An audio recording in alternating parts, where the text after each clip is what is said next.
निवेश के नाम पर लाखों की साइबर धोखाधड़ी करने वाले गिरोह के सरगना समेत 7 अंतर्राज्यीय साइबर अपराधियों को साइबर पुलिस ने गिरफ्तार किया है। इनके पास से बड़ी मात्रा में एटीएम कार्ड, सिम कार्ड, नकदी और अन्य सामग्री बरामद की गई है। इस मामले का खुलासा डीसीपी वरुणा जोन चंद्रकांत मीणा ने बुधवार को किया। अब 40 लाख रुपये हमारी ठगी हुई। इसमें पहले ही पुलिस ने होल्ड करा दिए थे एफआईआर के बाद में पैसा, और 2 लाख से ज़्यादा जो है विक्टिम को पैसा मिल चुका है। ये जो 7 लोग अरेस्ट हुए हैं, इनमें से मेन जो मास्टरमाइंड हैं जितेंद्र अहिरवार और कमलेश करार हैं, जिन्होंने 100 का डेटा नाम की एक वेबसाइट बनाई थी, उसके थ्रू इन्वेस्ट कराया था पैसा। इनसे 40 से ज़्यादा हमें जो है एटीएम कार्ड बरामद हुए हैं, कैश बुक बरामद हुई हैं और 14 उन्होंने सिम बरामद हुए हैं। ये म्यूल अकाउंट यूज़ करते हैं और जो पैसा मिल जाता है उसके बाद बल्क मैसेजिंग और फर्जी ऐप के थ्रू एपी के फाइल डाउन करा के अलग अलग कंट्रीज में पैसे को भेज देते हैं, वहाँ से पैसा विड्रॉ कर लिया जाता है। अभी तक इनका हमें आपराधिक इतिहास और पता चला नहीं है, लेकिन उसको हम खंगाल रहे हैं। और क्योंकि ये मूलतः गुना जो एमपी में पड़ता है वहाँ के रहने वाले हैं, तो वहाँ की लोकल पुलिस से कोऑर्डिनेट कर रहे हैं, उनका हम इतिहास जल्द हम मालूम कर लेंगे। हमारी तरफ से पुलिस टीम को जो है 25,000 रुपये का नगद पुरस्कार दिया जाएगा, और हम ये भी छानबीन कर रहे हैं कि इनसे कोई नोट कनेक्टेड है किसी और स्टेट में या हमारे यहाँ पे, तो उनके खिलाफ कार्रवाई करेंगे और उन पर गैंगस्टर कार्रवाई करेंगे। पीएम मोदी के संसदीय क्षेत्र वाराणसी में थाना शिवपुर की रहने वाली एक रेप पीड़िता ने पुलिस पर गंभीर आरोप लगाते हुए कहा कि शशिकांत पांडे निवासी थाना लालपुर का रहने वाला है, जिसने शादी का झांसा देकर कई बार शारीरिक संबंध बनाया, जबरन गर्भपात करवाया। युवती ने आरोप लगाते हुए कहा कि पुलिस इस मामले में कोई कार्रवाई नहीं कर रही है।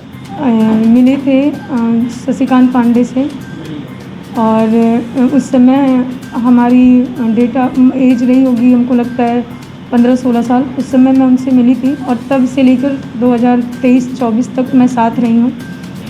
उस दौरान मैं 4-5 बार गर्भवती भी हुई हूँ। मेरे बिना इच्छा के मेरा गर्भपात भी कराया गया है, मुझे नशीली दवाइयाँ दे करके, और कई जगह किराए के मकान में उन्होंने रखा है, जैसे में शिवपुर, पहड़िया, रामनगर, कैंटोनमेंट पौस इलाके में, और कई होटलों में भी वो ले जा कर के बाहर गोवा, मुंबई, दिल्ली वगैरह में भी उन्होंने रखा। और अब सारी चीज़ वो छोड़ करके एकाएक हमको बेसहारा छोड़कर चले गए। चूँकि मैं घर से भाग करके उनके साथ गई थी, तो उन्होंने हमको झूठा विश्वास, पत्नी का झूठा विश्वास भी दिलाया। मंदिर में ले जाके सिंदूर डाल दिया, अदरपुरा मंदिर में, और सिंदूर डालने के बाद उन्होंने बोला कि अब आज के बाद तुम हमें दबाव मत बनाना, तुम मेरी पत्नी हो गई हो, और हिंदू रीति रिवाज के हिसाब से सिंदूर का बहुत बड़ा महत्व होता है। बड़ागांव थाना क्षेत्र के एक होटल में युवक ने जौनपुर की एक 16 वर्षीय छात्रा के साथ दुष्कर्म का मामला प्रकाश में आया है। युवक ने होटल के कमरे में कैमरा छुपाया था, उसके जरिए छात्रा का आपत्तिजनक फोटो और वीडियो बना लिया। अब छात्रा को ब्लैकमेल कर रहा है। पुलिस ने शिकायत दर्ज होने के 24 घंटे के भीतर आरोपी को उसके घर के पास से गिरफ्तार कर लिया है। मिर्जापुर के अरोरा थाना क्षेत्र के भलदरिया दरी बैजू बावा तपोभूमि में अपने 5 साथियों के साथ घूमने आए भेलुपुर के रहने वाले आनंद गुप्ता पानी के तेज बहाव के कारण बह गए।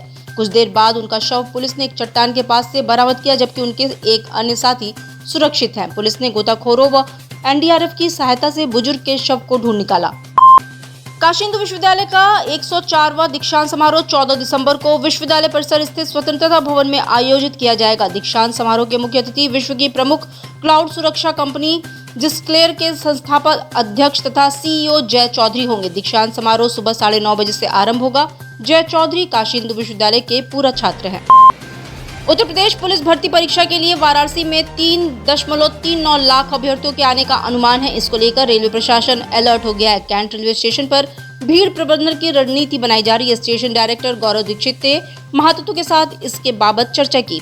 उन्होंने निर्देशित किया कि सर्कुलेटिंग एरिया में हेल्प डेस्क बनाने के निर्देश दिए हैं। भारत रत्न उस्ताद बिस्मिल्लाह खां की पुण्यतिथि पर बुधवार को फातमान स्थित उनके मकबरे पर दुआ ख्वानी का पुष्प अर्पित किया गया। लोगों ने उनके शहनाई वादन व देश प्रेम को याद किया। प्रधानमंत्री के दूत के तौर पर जफर इस्लाम ने उस्ताद का कब्र पर पुष्प चढ़ाया। इस दौरान सभी की आंखें नम रही। बिस्मिल्लाह खां के पौत्र हैदर जाकिर हुसैन ने सहनाई बजाकर अपने दादा को श्रद्धांजलि दी।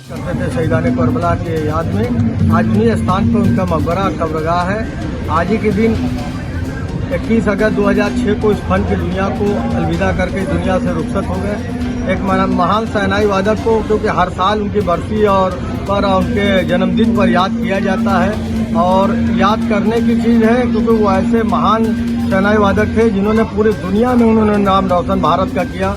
और जैसा कि आपको मालूम होना चाहिए कि बनारस के अंदर जिस तरीके से उन्होंने काशी को नहीं छोड़ा, 80 साल अपना पूरा जीवन बनारस के तंग गलियों में जो है उन्होंने गुजार दिया, लेकिन कहीं खुली हवा में उन्होंने बड़े बड़े जगह उनको ऑफर मिला, लेकिन वो कहीं नहीं रहना चाहते थे। बनारस को नहीं छोड़ा उन्होंने। और हम आज अपना वादा जो देश के अंदर जो नेताओं ने, बड़े बड़े नेताओं ने वादा किया था 2006 में कि बिस्मिल्लाह खां साहब के नाम से संगीत जो एकेडमी बनेगी, वो नहीं बना। बनारस में रथजग्गा पर बुधवार को हर किसी ने जलेबा भरपूर स्वाद लिया। शहर भर के हर मोहल्लों व गलियों तथा चौराहों पर दुकानों पर जलेबा की जमकर खरीदारी हो रही है। शाम होते ही जलेबा की दुकानें चौक चौराहों व गलियों में सज गई, जहां शाम होते होते लोगों की भारी भीड़ उमड़ पड़ी। बनारस में जलेबा बुधवार को 140 रुपए से लेकर 180 रुपए किलो तक बिक रहा था।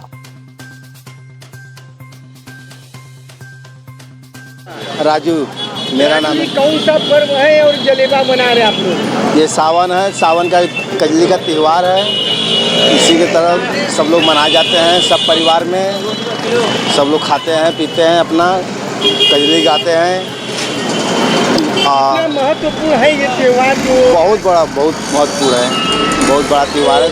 बहुत इसमें जलेबा वगैरह शाम से रात तक बिकता रहता है? हाँ, 12 बजे तक 1 बजे तक लोग खाते हैं। ये तो रात का त्यौहार है। आरक्षण मामले में बसपा के भारत बंद का कोई असर नजर नहीं आया। बहुजन संगठनों ने 21 अगस्त को सुप्रीम कोर्ट के उस हालिया फैसले के विरोध में देशव्यापी बंद की घोषणा की, जिसमें अनुसूचित जाति और अनुसूचित जनजाति के लिए आरक्षण श्रेणियों के भीतर उप वर्गीकरण की अनुमति दी गई है। बहुजन समाज पार्टी के साथ साथ भीम आर्मी के सदस्यों ने भारत बंद का आह्वान करते हुए वाराणसी के जिला मुख्यालय पर हजारों की संख्या में प्रदर्शन किया। यहाँ SC/ST में आरक्षण के बंटवारे को लेकर इसके विरोध में जो सुप्रीम कोर्ट का फैसला आया है, और इसी बात को लेकर के यहाँ पर प्रोटेस्ट कर रहे हैं। कब से आप लोग प्रोटेस्ट कर रहे हैं? उनके आह्वान पे कर रहे हैं आप लोग? ये आंदोलन पूरे समाज का आंदोलन है। पूरे भारत बंद का आह्वान ये समाज ने किया है और समाज के संकेत को पाकर समाज के ही लोग यहाँ पर इकट्ठे हैं, पूरे लोग जी। बांग्लादेश में सत्ता परिवर्तन के बाद गैर मुस्लिमों के खिलाफ हिंसक घटनाएं तेजी से बढ़ गई हैं। उनके घरों, व्यापारिक प्रतिष्ठानों को लूटा जा रहा है, वहीं मंदिरों को भी क्षति पहुंचाई जा रही है। इसको लेकर वाराणसी के व्यापारियों की मीटिंग बुधवार को सरोजा पैलेस में हुई। इसमें बांग्लादेश की घटना पर खासा रोष जताया। व्यापारियों ने इसके विरोध में 22 अगस्त गुरुवार को अपने व्यापारिक प्रतिष्ठान बंद करने का ऐलान किया।